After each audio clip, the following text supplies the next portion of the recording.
Assalamualaikum warahmatullahi wabarakatuh. Saya Suci Melinda sebagai penjelas materi modus operandi penggelapan dana jabatan. Teman saya Putri Danasari sebagai pencari materi dan Vicky Natalia Simaremare sebagai pembuat PowerPoint. Di sini saya akan menjelaskan modus operandi penggelapan dalam jabatan. What? Telah terjadi tindak pidana penggelapan dana jabatan bertempat di PT Flamindo Kota Tanjung Pinang sebesar kurang lebih 1 triliun lebih. Kelurahan Bengkong Indah, Kecamatan Bengkong, Kota Batam, Provinsi Kepri, yang beragama Islam, pekerjaannya wira swasta. Terdakwa tersebut ditahan dalam tahanan rumah tahanan negara sejak tanggal 2 April 2019 sampai dengan tanggal 24 September 2019.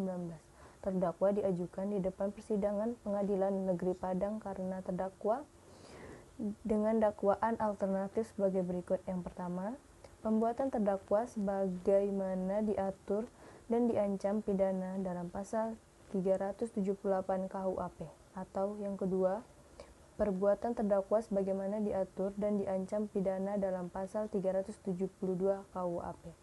Mahkamah Agung tersebut membaca tuntutan pidana penuntut umum pada Kejaksaan Negeri Padang tanggal 19 September 2019 sebagai berikut. 1.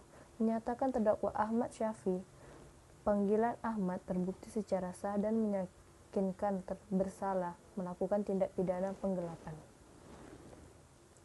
When tindak pidana penggelapan dalam jabatan dilakukan sejak tanggal 2 April sampai dengan 24 September 2019.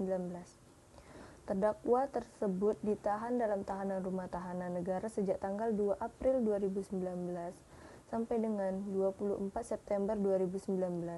Terdakwa diajukan di depan persidangan Pengadilan Negeri Padang karena terdakwa dengan dakwaan alternatif sebagai berikut. Yang pertama, perbuatan terdakwa sebagaimana diatur dan diancam pidana dalam pasal 378 KUHP. Y. Terdakwa Ahmad sengaja melakukan penggelapan dalam jabatan dengan motif tidak mengirim barang pesanan, yaitu koper sling ex otorita Batam, dimaksud kepada PT Falahindo dengan maksud hendak menguntungkan diri sendiri, baik dengan akal dan tipu muslihat serta serangkaian perkataan bohongnya.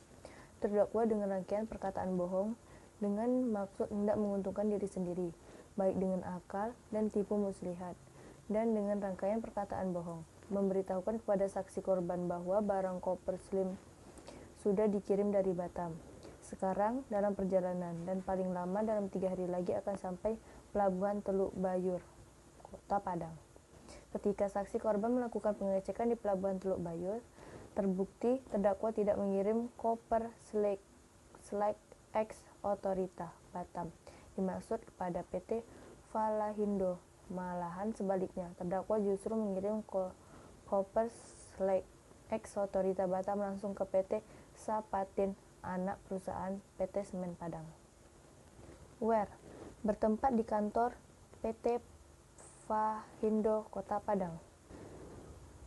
Direktori Putusan Mahkamah Agung Republik Indonesia sebagaimana diatur dan diancam pidana menurut pasal 372 KUHP dalam dakwaan kedua, menjatuhkan pidana terhadap terdakwa berupa pidana penjara selama 3 tahun 6 bulan dikurangi selama terdakwa berada dalam tahanan dengan perintah terdakwa tetap ditahan.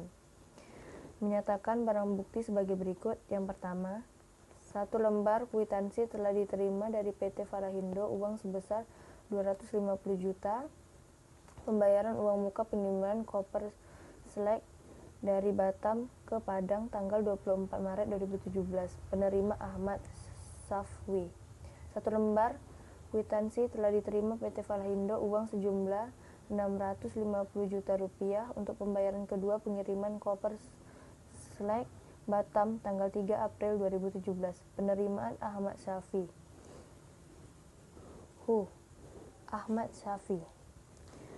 Putusan nomor 53K / PIT 2020 demi keadilan bersama ketuhanan yang Maha Esa, Mahkamah Agung memeriksa perkara tindak pidana pada tingkat kasasi yang dimohonkan oleh penuntut umum pada Kejaksaan Negeri Padang, telah memutuskan perkara terdakwa atas nama Ahmad Syafi, panggilan Ahmad, tempat tanggal lahir Sungai Kalu, umur 41 tahun, lahir pada tanggal 1 Januari 1978, berjenis kelamin laki-laki, kewarganegaraan Indonesia, tempat tinggal Bengkong Harapan 1, RT 1 RW 6, Kelurahan Bengkong Indah, Kecamatan Bengkong, Kota Batam, Provinsi Kepri, beragama Islam dan pekerjaan wira swasta. Terdakwa tersebut kembali dengan maksud hendak menguntungkan diri sendiri, baik dengan akal atau tipu muslihat, dan dengan rangkaian perkataan bohongnya, mengatakan kepada saksi korban bahwa barang koper selek sudah dikirim dari Batam, silakan nanti diperiksa di Pelabuhan Teluk Bayur, Kota Padang. Namun ketika saksi korban melakukan pengecekan di Pelabuhan Teluk Bayur tersebut, terdakwa tidak mengirimkan koper selek ex otorita Batam dimaksud kepada PT Fahlindo. Malahan terdakwa justru mengirimkan koper selek ke PT Lukindo. Akibat dari perbuatan terdakwa tersebut jelas merugikan bagi saksi korban. Sekian penjelasan dari saya ucapkan terima kasih.